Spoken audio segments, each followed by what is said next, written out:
Everyone, I hope you all doing well और आप सबकी प्रिपरेशन फॉर नॉसेट 8 डेफिनेटली अच्छे से चल रही होगी। सो आई होप सो कि तुम लोगों ने मेरी लास्ट वीडियो देखी होगी जिसके अंदर मैंने अपना एक्सपीरियंस शेयर किया था हाउ आई क्रैक्ड माई नॉसेट exam in my very first attempt with 179 rank. तो आज की इस वीडियो में बहुत ज्यादा इंपॉर्टेंट है कि हमें नॉसेट, आई नो सभी को पता है कि नॉसेट क्रैक करना है, नॉसेट का एग्जाम आ रहा है, 12 अप्रैल को आपका प्री एग्जाम है, लेकिन हमें अपनी प्रिपरेशन स्टार्ट कैसे करनी है, how to start our preparation, ये सबसे ज्यादा इंपॉर्टेंट है। So let me introduce myself. I am Deepti Kumari Singh, currently working as a nursing officer in a central government hospital and I did my BSc nursing from AIIMS Delhi. तो start करते हैं आज की video जो कि बहुत ज्यादा इंपॉर्टेंट होने वाली है। और अगर आप मेरे चैनल पे नए हैं तो चैनल सब्सक्राइब करना मत भूलना, क्योंकि इस चैनल पे आपको बहुत इजी टिप्स एंड ट्रिक्स मिलेंगे नॉसेट क्रैक करने के लिए। एंड प्लस अगर वीडियो पसंद आए तो एंड में लाइक जरूर करके जाना। तो स्टार्ट करते हैं हाउ टू स्टार्ट नॉसेट प्रिपरेशन में। सबसे पहले आप सभी को पता है कि वी आर प्रिपेयरिंग फॉर नॉसेट 8। 12 अप्रैल 2025 को हमारा प्री एग्जाम है। तो सबसे फर्स्ट स्टेप है प्री को क्वालिफाई करना। अगर आप प्री क्वालिफाई नहीं करते हो तो you all know about that कि तुम मेंस का एग्जाम नहीं दे पाओगे। तो हमारा पहला टारगेट है प्री को क्वालिफाई करना। How to start. अब यहाँ पे मैंने दो कैटेगरी आपकी डिवाइड कर दी है। पहले बच्चे वो, पहले लोग वो, पहले नर्सिंग ऑफिसर वो जिन्होंने अपना लास्ट ईयर जो एग्जाम हुआ था उसको क्वालिफाई किया था, बट समहाउ उनको उनकी रैंक के अकॉर्डिंग एडमिशन नहीं मिल पाया, इंस्टीट्यूट अलॉट नहीं हो पाया। दूसरी कैटेगरी के लोग हैं जिन्होंने अभी तक क्वालिफाई नहीं किया है, या फिर जो फ्रेशर्स हैं जो अभी just 4th year pass out करके बाहर निकले हैं। तो मैंने भी अपना जो एंट्रेंस एग्जाम था नॉसेट का वो जस्ट 4th ईयर कंप्लीट करने के बाद ही दिया था।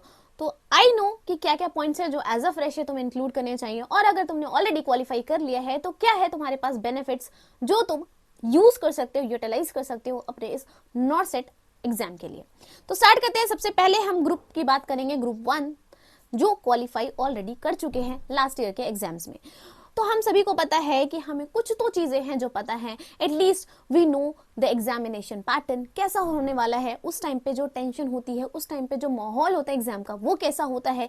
नेगेटिव मार्किंग्स को कंट्रोल करना सबसे ज्यादा इंपॉर्टेंट है, और सबसे बेस्ट चीज ये है कि हमें वो मिस्टेक्स पता है जो हमने लास्ट ईयर की थी वो हमें इस बार रिपीट नहीं करनी है। तो नंबर 1 है हमें करना है अपने नोट्स को रिवाइज। तुमने ऑलरेडी लास्ट ईयर नोट्स बनाए होंगे तो अभी बस क्या करना है, उन्हीं नोट्स को रिवाइज करना है। कुछ एक्स्ट्रा दोबारा से पढ़ने की जरूरत नहीं है, जो नोट्स बनाए थे वही पढ़ना है। अगर तुम कोई भी सेम टॉपिक पे लेक्चर अटेंड करते हो, अगर तुम्हें वहां पे कोई भी एक्स्ट्रा पॉइंट मिलता है तो तुम्हें उसी सेम नोट्स पे कॉपी करना है, कोई अलग से नोट्स नहीं बनेगा। लास्ट ईयर जो नोट्स है सेम वही फॉरवर्ड होगा। अब क्या होगा, जो भी तुम नए लेक्चर्स या वन शॉट वीडियोस देख रहे हो उसमें बस क्या करना है, जो भी एक्स्ट्रा पॉइंट आएंगे वो एड ऑन होते जाएंगे। दूसरा आता है टाइम मैनेजमेंट। सबसे इंपॉर्टेंट पार्ट है, अब टाइम मैनेजमेंट होगा कैसे। हमारे पास दो टाइप के सब्जेक्ट होते हैं, एक होता है जो मुझे बहुत इजी लगता है, दैट इज इजी वन, और एक होता है जो टफेस्ट सब्जेक्ट्स होते हैं जो हमारे लिए टफ लगते हैं। अब जो इजी सब्जेक्ट है वो बहुत क्विकली रिवाइज हो जाएगा, लेकिन जो टफेस्ट सब्जेक्ट है उनमें ज्यादा टाइम लगेगा। तो तुम्हें अपना टाइम शेड्यूल इस तरह से बनाना है कि ज्यादा अटेंशन तुम्हें किसको देनी है, टफेस्ट सब्जेक्ट्स को। ठीक है, लाइक एग्जाम्पल के लिए मेरे लिए fundamental of nursing, community nursing, research, ठीक है, साइकेट्रिक नर्सिंग, ये जो सब्जेक्ट्स हैं ये ज्यादा इजी था एज कंपेयर टू साइकेट्रिक और पीडियाट्रिक्स। ठीक है, तो सबके लिए अलग अलग हो सकता है, वेरी पर्सन टू पर्सन। तो तुम्हारा जो भी वीकर सब्जेक्ट है, स्ट्रॉन्गर सब्जेक्ट है, उसके अकॉर्डिंग अपना प्लान बनाओ। वीकर को कम टाइम देंगे, स्ट्रॉन्गर को ज्यादा टाइम देंगे। देन आपका थर्ड स्टेप है एमसीक्यू प्रैक्टिस। सबसे ज्यादा इंपॉर्टेंट स्टेप है ये। जितना ज्यादा क्वेश्चन प्रैक्टिस होगी तुम्हारी, जितनी स्पीड अच्छी होगी, उसी अकॉर्डिंग तुम्हारा एग्जाम भी क्रैक होगा। एक चीज याद रखना, हमेशा एक बुक रेफर करनी है। स्टार्टिंग लाइक से कि तुमने आज से स्टार्ट किया है टिल योर 12 अप्रैल, तुम्हें एक बुक को ही फॉलो करना है बिल्कुल अच्छे से। तुम इसी एक बुक को कम से कम 2 से 3 बार पढ़ के जाओगे अपने एंट्रेंस एग्जाम के लिए। अब याद रखना एक सबसे इंपॉर्टेंट चीज, हमें यहाँ पे क्वालिटी क्वेश्चन की प्रैक्टिस करनी है, नॉट क्वांटिटी वाइज। अब बहुत सारी बुक्स आएंगी तुम्हारे पास मार्केट में। एक ऐसी बुक होगी जिसके अंदर 5-6 हजार क्वेश्चन होंगे, एक बुक होगी जिसके अंदर 3,000 क्वेश्चन होंगे। ठीक है, एक बुक मान लो 12,000 क्वेश्चन की और एक बुक में 5,000 क्वेश्चन, ऐसे एग्जांपल ले लो। अब 12,000 बुक में क्या है, टाइम कंज्यूमिंग है, उसमें भर भर के क्वेश्चंस हैं, और एक बुक है जिसके अंदर सिर्फ 5,000 क्वेश्चन है, लेकिन वो क्वेश्चंस हैं जो हर बार एग्जाम में रिपीट होते हैं। तो तुम्हें पता है कि कौन सी बुक फॉलो करनी है, वो 5,000 वाली बुक। ठीक है, हमें क्वालिटी वाली बुक फॉलो करनी है, क्वांटिटी मैटर नहीं करती है यहाँ पे। ठीक है, अब जब तुम क्वेश्चन प्रैक्टिस कर रहे हो सबसे बढ़िया स्ट्रैटेजी होती है, जब तुम क्वेश्चन प्रैक्टिस कर रहे हो, बहुत सारे क्वेश्चंस होते हैं जो हमें ऑलरेडी पता होते हैं क्योंकि हमने अपने नर्सिंग स्कूल में वो सारी चीजें ऑलरेडी पढ़ रखी हैं। वो हमें एक क्वेश्चन जैसे ही देखते हैं क्लिक होते ही आंसर आ जाता है, तो उसमें हमें दिमाग नहीं लगाना पड़ा, वो बेसिक्स था, हमारा स्ट्रांग है बचपन से, तो हमें उसको कुछ नहीं करना। लेकिन एक ऐसा क्वेश्चन होता है जो बीच बीच में आता जाएगा, जो क्वेश्चन तुम्हें नहीं आएगा, तुम्हें उसका सोल्यूशन देखना पड़ेगा। हमें उस क्वेश्चन पे रेड पेन या रेड मार्कर से सर्कल बनाना है या फिर क्रॉस करना है। उससे क्या होगा, जब तुम नेक्स्ट टाइम वापस से रिवाइज कर रहे होगे तो तुम उन क्वेश्चंस को नहीं करोगे जिन पे रेड सर्कल नहीं है, क्योंकि वो तुम्हारा टाइम वेस्टेज होगा। वो तुम्हें ऑलरेडी आता था, वो बेसिक्स थी। अब तुम्हें क्या करना है, सिर्फ उस सर्कल किए हुए पे या जो क्रॉस लगे हुए क्वेश्चंस हैं उनकी ही प्रैक्टिस करनी है, दोबारा से उन्हीं को रिवाइज करना है। Next step is control negative marking. ये बहुत ज्यादा इंपॉर्टेंट है। तुम्हें पता है यहाँ पे -1/3 की नेगेटिव मार्किंग होती है, और अगर ये नेगेटिव मार्किंग कंट्रोल हो गई तो तुम्हारे अच्छे मार्क्स हो सकते हैं। 1 नंबर से 100-200 रैंक आप ऊपर जा सकते हैं। तो ये जो नेगेटिव मार्किंग है बहुत ज्यादा इंपॉर्टेंट है, इसको कंट्रोल करना। अब कंट्रोल कैसे कर सकते हो? नंबर 1, टाइम बॉम्ब प्रैक्टिस करनी है। क्या होता है time bomb practice? Time bomb practice है टाइमर लगा के क्वेश्चंस प्रैक्टिस करना। लाइक 200 क्वेश्चन है, 2 घंटे का टाइमर लगाओगे और तुम्हें उस 2 घंटे के अंदर वो 200 क्वेश्चन कंप्लीट करने हैं, वो भी एक्यूरेसी के साथ। दूसरा, do join the test series. सच में ये हेल्प करता है। मैंने कोई टेस्ट सीरीज ज्वाइन नहीं की थी, बट मैं तुम लोगों को बता रही हूँ ये बहुत अच्छी स्ट्रैटेजी होती है। तुम्हें पता है लास्ट टाइम तुम क्वालिफाई नहीं हो पाए थे, अब तुम्हें क्या करनी है, एक अच्छी सी टेस्ट सीरीज ज्वाइन करनी है जिसकी जो कंटेंट लेवल है वो अच्छा होना चाहिए। टेस्ट के क्वेश्चंस जो हैं वो बिल्कुल सिमिलर लेवल के होने चाहिए। उसके लिए आप अपने आसपास के लोगों से रिव्यू ले सकते हैं।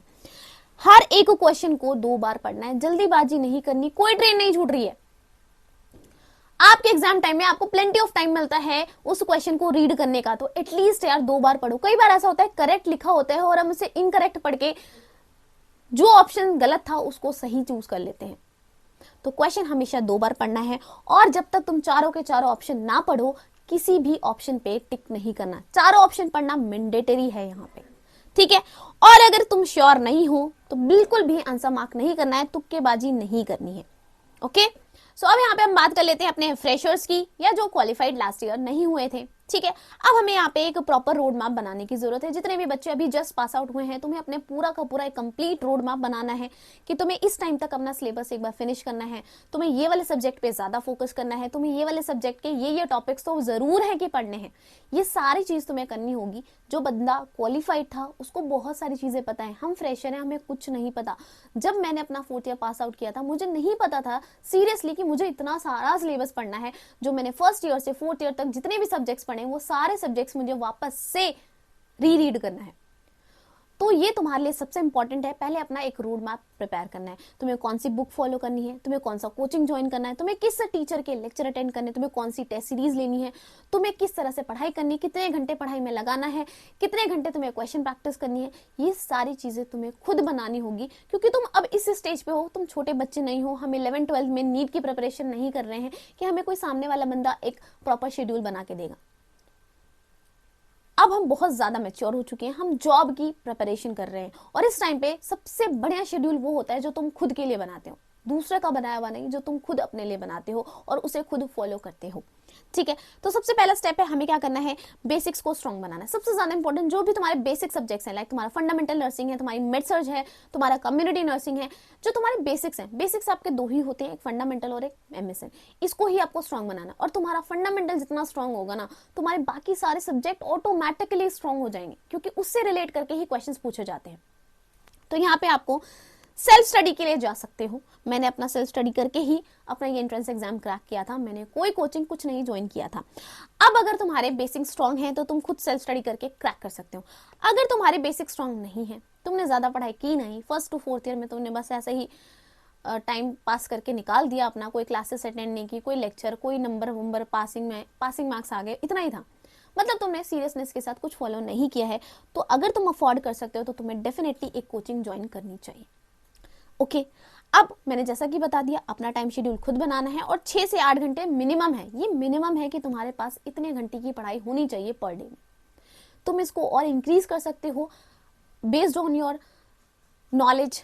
कंसेप्ट क्लियर है या नहीं है, तुम कर सकते हो नहीं कर सकते हो, इससे ज्यादा टाइम तुम्हें बढ़ाना है, पर इससे कम टाइम नहीं होना चाहिए। Follow your standard books. I know कि सिर्फ 2 महीने का टाइम है, इस 2 महीने में इतनी सारी चीजें फॉलो नहीं कर सकते, तो अगर तुम बहुत सारे टाइम के लिए पढ़ सकते हो, घंटों घंटों पढ़ सकते हो, तो अपनी स्टैंडर्ड बुक्स फॉलो करो। लाइक आपकी जेबी शर्मा है आपकी गायनी के लिए, पॉटर एंड पेरी है आपकी फंडामेंटल नर्सिंग के लिए, रिम्पल शर्मा आपकी पीडियाट्रिक्स के लिए, श्रीवानी आपकी साइकेट्रिक नर्सिंग के लिए, ब्रूनर एंड सिद्धार्थ आपकी मेड सर्च के लिए है। लेकिन अगर आपके पास इतना टाइम नहीं है और तुम इतना टाइम नहीं दे पा रहे हो अपनी पढ़ाई पे, तुम्हें क्या करना है, क्विक फटाफट सारा रिवाइज करना है, तो तुम यहाँ पे एक शॉर्ट तरीका भी अपना सकते हो, that is your NCLEX. Saunders की बुक आती है, एनक्लेक्सी सॉन्डर्स की बुक आती है, जिसपे सारी थ्योरी रिटर्न होती है, उसकी आपकी पूरी 2 पार्ट्स होते हैं और आपको उससे अच्छे से पढ़ना है, सारे कंसेप्ट उसमें, अगर थोड़ा बहुत भी बेसिक आता है तो उसी से सब कुछ रिवाइज हो जाएगा। Then practice MCQ topic wise, यहाँ पे टॉपिक वाइज करना ज्यादा इंपॉर्टेंट है एमसीक्यूज, और एमसीक्यू प्रैक्टिस करना किसी भी एंट्रेंस एग्जाम के लिए सबसे बड़ा स्टेप होता है। सो कोई भी एक बुक सिलेक्ट कर लो, मैं यहाँ पे बुक बता रही हूँ आपको, पीआर यादव ले सकते हो, टर्निंग पॉइंट ले सकते हो, टारगेट हाई ले सकते हो, मॉस्बी ले सकते हो, लिपिनकॉट, लेकिन याद रखना सिर्फ और सिर्फ एक बुक फॉलो करनी है एंटायर प्रिपरेशन के लिए। 2 बुक्स या उसने ये बुक फॉलो करने के लिए बोला मैं वो करूंगा, जो तुम फॉलो कर रहे हो स्टार्टिंग से एंड तक वही एक बुक फॉलो करनी है, और ये सारी बुक्स वो हैं जिसमें आपको क्वेश्चन प्रैक्टिस मिलेगी, ठीक है। Then next is review previous year questions. I know कि ऑनलाइन एग्जाम है, प्रीवियस ईयर क्वेश्चंस नहीं मिलते हैं, बट फिर भी बहुत सारे यूट्यूब चैनल्स पे और बहुत सारे प्लेटफॉर्म्स पे आपको प्रीवियस ईयर क्वेश्चंस देखने को मिलते हैं, तो ये सबसे ज्यादा इंपॉर्टेंट होगा। जब तुम्हें क्वेश्चंस पता होंगे तो तुम्हें ये भी पता होगी कि कौन से क्वेश्चंस आने वाले हैं, और इसके अलावा तुम YouTube वीडियोस भी देख सकते हो अपने प्रीवियस ईयर क्वेश्चंस के लिए। अब आता है सबसे important, image based questions. Clinical experience सबसे ज्यादा हेल्पफुल रहता है मेरे लिए। मैं अपना बताऊं तो मेरे लिए रियल लाइफ जो मेरा सिचुएशन था वो यही था कि मुझे मेरे क्लिनिकल एक्सपीरियंस से बहुत ज्यादा हेल्प मिली थी, और उसकी वजह से ही मेरी इतनी अच्छी रैंक आई थी। एक सेपरेट फोल्डर बनाओ अपने गैलरी के अंदर, जिसके अंदर सिर्फ और सिर्फ इमेज बेस्ड क्वेश्चंस होंगे। गूगल से सर्च करो, जो भी इंस्ट्रूमेंट आ रहा है, जो डिजीज कंडीशन आ रही है, अपनी गैलरी के अंदर एक सेपरेट फोल्डर बनाओ, और जब भी तुम स्क्रॉल करते हो इंस्टा, उसकी जगह तुम्हें क्या स्क्रॉल करनी है, अपनी गैलरी, और फटाफट ये तुम्हारे माइंड में रिकैप होते रहेगा। इसके अलावा टारगेट हाई की जो आपकी बुक है, उसकी जो अपेंडिसेस है, वहां पे भी बहुत सारे आपके इमेज बेस्ड क्वेश्चंस हैं जो बहुत ज्यादा हेल्पफुल हैं आप सभी के लिए। So rest of the things will be same age group 1 जो कि क्वालिफाई थे, उनमें जो चीजें फॉलो करनी है वही सेम चीजें आपको भी फॉलो, जो एक्स्ट्रा करना था वो मैंने आपको यहाँ पे बता दिया है। So all the very best, exam बहुत पास में है, और तुम्हें पता है कि 8th पे कमीशन भी आने वाली है, तो बहुत अच्छी अपॉर्चुनिटी आप सभी के पास, फटाफट इस एंट्रेंस एग्जाम को क्रैक करके एक गवर्नमेंट जॉब अपना ले लो। Bye bye, all the best, take care.